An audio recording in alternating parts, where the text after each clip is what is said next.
আসসালামু আলাইকুম রহমতুল্লাহ। আসলে আমি দেশে আসছি বেড়ানোর জন্য। আপনারা আমাকে এখানে ডেকে নিয়ে আসছেন, এসে স্টেজে উঠাই দিয়েছেন, এই জন্য আপনাদেরকে অসংখ্য ধন্যবাদ। আমি খুব সংক্ষেপে দুটো পয়েন্ট বলবো। একটা হচ্ছে আজকের যে চমৎকার আয়োজন, এই আয়োজনটা দেখতে এসেছি আমি আমার কিউরিয়াসিটি থেকে। যে কাজটা আমরা আমেরিকাতে বিশ্ববিদ্যালয়গুলোতে প্র্যাকটিস করি, ন্যাশনাল গভর্নমেন্ট লেভেল থেকে ছাত্রীদেরকে science, engineering, technology and math এগুলো পড়ানোর জন্য, শেখানোর জন্য, রিসার্চ করার জন্য, সেই কাজটা করার কথা ছিল বাংলাদেশের সরকারের। I really appreciate that Bangladesh ইসলামী ছাত্র শিবির, বাংলাদেশ সরকারের অল্টারনেটিভ একটি কাজ তারা এখানে এত চমৎকার করে করেছে। I am really impressed. সুপ্রিয় ছাত্র এবং আমার ছাত্র হবে যারা আজকে পার্টিসিপেন্ট, এই পৃথিবীতে যত চেঞ্জ হয়েছে সমস্ত চেঞ্জের জন্য science and technology is the key behind this changes. আজকে আমরা আমেরিকাকে পছন্দ করি অথবা না পছন্দ করি, they are behind the all this science and technology related research. যে কাজগুলো আমেরিকা করছে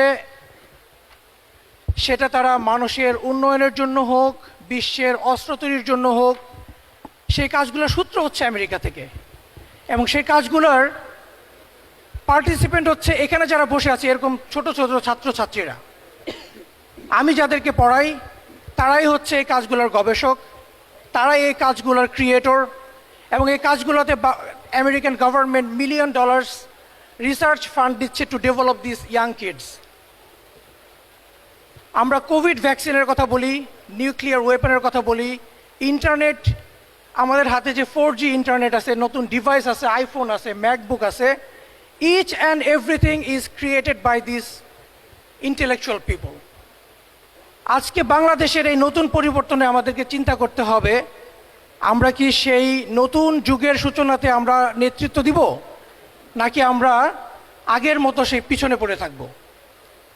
ছাত্র শিবির যে উদ্যোগ নিয়েছে আমি তাদেরকে অভিনন্দন জানাই। তারা এই কাজটিকে বাংলাদেশের যে অ্যামেজিং একটা এক্সপিরিয়েন্স তারা ক্রিয়েট করেছে, আজকে আমি ঘুরে ঘুরে দেখেছি, এটা তারা শুধুমাত্র ঢাকা শহরে নয় বরঞ্চ সারা বাংলাদেশে তারা এই কাজটাকে ছড়িয়ে দিবে। এবং এর মাধ্যমে তারা শত শত হাজার হাজার তরুণ সায়েন্টিস্ট তৈরি করবে, এটাই আমার প্রত্যাশা। এজন্য আমি এবং আমার ইউনিভার্সিটি, আমাদের যারা রিসার্চার আমেরিকাতে আছে, আমি প্রাউডলি বলতে চাই, I want to be part of this. এটা বাংলাদেশ গভর্নমেন্টের উচিত ছিল এই কাজটাতে কন্ট্রিবিউট করা। আমরা বাংলাদেশে আসতে চাই, বাংলাদেশে এসে এই কাজগুলোকে নেতৃত্ব দিতে চাই। ছাত্র শিবিরের মহতী উদ্যোগকে আমি অভিনন্দন জানাচ্ছি, তাদের সফলতা এবং শুভকামনা করছি আজকের এই মহৎ উদ্যোগের জন্য। সবাইকে অসংখ্য ধন্যবাদ। আসসালামু আলাইকুম।